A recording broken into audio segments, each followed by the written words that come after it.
Mitch is in the studio. I wish this happened every time I played a song. I could be like, and they're right here. But it doesn't happen every day, so we are really reveling in this special opportunity. Thanks for coming. I'm so glad to be here. Your voice is so very low. It's nice. Do people say things to you a lot? People speak to me good bit. What have you been up to? What have I been up to? I've been up to kind of the phrase is same old, but everything is new and different every day when you're doing this. I've been traveling and doing concerts, recording, documenting songs from time to time, and it's been a great blessing to go here and there. A few years ago I got married. That took me to Atlanta, Georgia, because my wife was living in Atlanta, so when we got married I thought it would work good if we lived in the same town. So I moved there as well, and we have a beautiful baby girl, Brooklyn, baby girl. She is a baby girl, but she's 3.5 now, and that has changed my life drastically for the better to be in a family relationship and have something to go home to, of a value that's way beyond doing this, and I value this greatly, but I'm thankful for the support at home. And I have to imagine that having a daughter or having a child, for someone who's so creative and you express yourself creatively, that's got to really impact, your music and how you even approach it. A lot.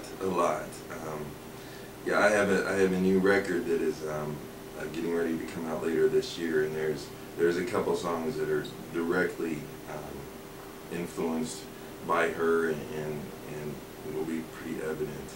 And just the whole parent-child relationship and how you are grown and how hopefully they are grown by your interaction with them is a very it's a great learning experience and a great reference when I'm thinking about my father and God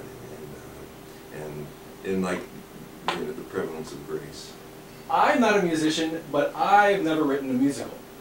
And Good point. I, of course, am talking about The Canticle of the Plains that came out a few years ago, and I know it's not the new album and you want to push the new album and what have you, but I'm sorry, this is an incredible piece of work. And when I say musical, I'm not talking about Cats or Les Mis, where it's people in 18th century clothing dancing around, in powdered wigs or what have you. This is like a musical for, pardon me, Kristi, but this is a musical for a man. It takes place in the in the West. This is a musical with songs with meat and that deal about real issues and what people go through. And the soundtrack features Michael Tate and Kevin Max and Leigh Nash from Sixpence.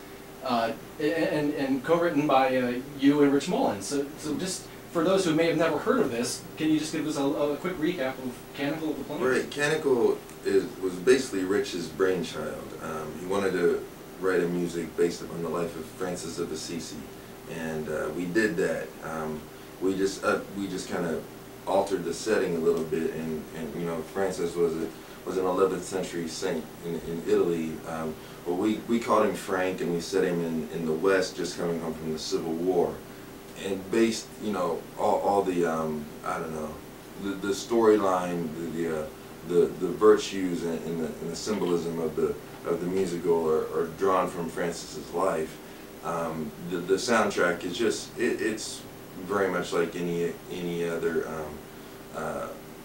record that you would hear as far as being pop rock, but hopefully it is something of substance, and it's not like a soundtrack to like say a Les Mis, being all symphonic and orchestral and vibrato-y, but it was a joy to get to be a part of that, and to have it come to fruition, and to still have it be making an impact now, 10 years later, is meaningful.